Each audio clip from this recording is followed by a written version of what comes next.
আজ আমি আপনাদের সাথে শেয়ার করব দারুণ স্বাদের ফিশ ফিঙ্গার রেসিপি, যেটা আপনারা বানাতে পারবেন বাড়িতে হাতের কাছে থাকা উপকরণগুলো দিয়ে। যে কোনো দিন ইফতারে এটা বানিয়ে নিতে পারেন অথবা ইভিনিং স্ন্যাক্স হিসেবে পরিবেশন করতে পারেন। হেসেল লাভার চ্যানেলে আপনাদের সবাইকে স্বাগত। এখানে আমি 150 গ্রাম ওজনের মাছের ফিলে নিয়েছি। অ্যাকচুয়ালি যেদিন আমি এটা বানিয়েছিলাম বাজারে সেদিন ভেটকি মাছের ফিলে পাইনি, তাই পাঙাশ মাছের ফিলেটা ব্যবহার করছি। আপনারা যে কোনো মাছে নিয়ে নিতে পারেন। এরকম লম্বাটে একটু গোটা করে কেটে নিতে হবে, অথবা বাজারে ফিশ ফিঙ্গার বানাবো বললে দোকানদার এভাবে কেটে দেবে। একটা বোলের মধ্যে নিয়ে দিয়ে দিচ্ছি 1/4 চা চামচ নুন, সামান্য একটু গোলমরিচের গুঁড়ো, দিয়ে দিচ্ছি কয়েক ফোঁটা লেবুর রস, আর 1/4 চা চামচ লঙ্কার গুঁড়ো। সব উপকরণগুলো একটু ভালোভাবে মিশিয়ে রেস্টে রাখবো কিছুক্ষণের জন্য। বেশিক্ষণ রাখার প্রয়োজন নেই, যতক্ষণ এটা ঢাকা দিয়ে রাখবো ততক্ষণ একটা মশলা বানিয়ে নেব। নিয়ে নিচ্ছি 6 কোয়া রসুন, আর 2-3 টুকরো আদা, একটা কাঁচা লঙ্কা, একটু ধনেপাতা। একটা মিক্সার গ্রাইন্ডার নিয়ে ব্লেন্ড করে নেব। খুব সামান্য একটু পানি দেব, বেশি পানি দেওয়ার দরকার নেই। এবার মাছটা যে মাখিয়ে রেখেছিলাম তার মধ্যে এই মিশ্রণটাকে দিয়ে দিচ্ছি।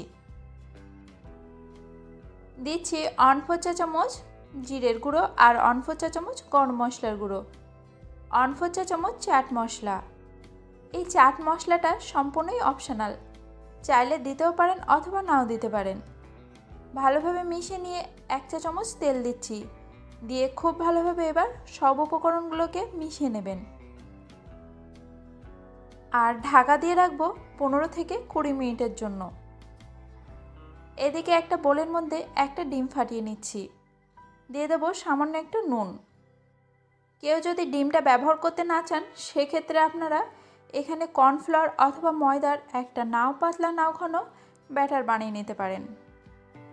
এবার এদিকে একটা পাত্রে নিয়ে নিচ্ছি 1.5 কাপ ব্রেড ক্রাম্বস। এই ব্রেড ক্রাম্বস আমার বাড়িতে বানানো, আপনারা চাইলে বাজার থেকে কিনেও আনতে পারেন অথবা বাড়িতেও বানাতে পারেন। রেসিপিটির লিঙ্ক ডেসক্রিপশানে দিয়ে রাখবো। এদিকে একটা মাছের টুকরো নিয়ে প্রথমে আমি ডিমের মধ্যে দিয়ে দিলাম, তারপর ব্রেড ক্রাম্বসে দেব, দিয়ে হাত দিয়ে একটু চেপে চেপে দেবেন। তারপর আবারও ডিমের মিশ্রণে দেব, আর আবারও ব্রেড ক্রাম্বসে দেব। দেখুন, কেউ যদি এই কোটিংটা পাতলা পছন্দ করেন সেক্ষেত্রে তারা একবার কোট করতে পারেন, আর কেউ যদি কোটিংটা মোটা পছন্দ করেন সেক্ষেত্রে তারা ডাবল কোট করতে পারেন। আমি এখানে ডাবল কোটই করছি। আর দ্বিতীয়বার কোট করার সময় খুব ভালোভাবে চেপে নেবেন যাতে ব্রেড ক্রাম্বস ভালোভাবে গায়ে মিশে যায়।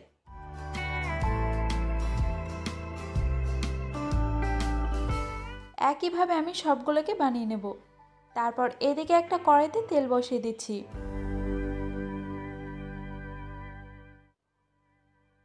তেলটা মিডিয়াম গরম হলেই তারপর একে একে মাছের টুকরোগুলোকে তেলে ছাড়বো।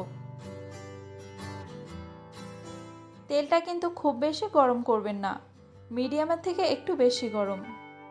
মাঝে মাঝে এভাবে উল্টে দেবেন, আর গ্যাসের আঁচ মিডিয়াম টু হাই রেখে এগুলোকে ভেজে নেবেন। আশা করছি এইভাবে যদি আপনারা বাড়িতে ফিশ ফিঙ্গার বানান স্বাদটা হবে কিন্তু দুর্দান্ত। এটা বানানো এমন কিছু কঠিন না, তাই কোনো একদিন ইফতারে বানান আর আমাকে কমেন্টে জানাবেন। আজকের আমার ভিডিওটি ভালো লেগে থাকলে অবশ্যই কিন্তু চ্যানেলটিকে সাবস্ক্রাইব করবেন আর ফলো করতে ভুলবেন না। মোটামুটি ওই ব্রাউন কালার হলে খুব ভালোভাবে তেল ছেড়ে একটা কিচেন টিস্যুর উপরে এটাকে তুলে নিন।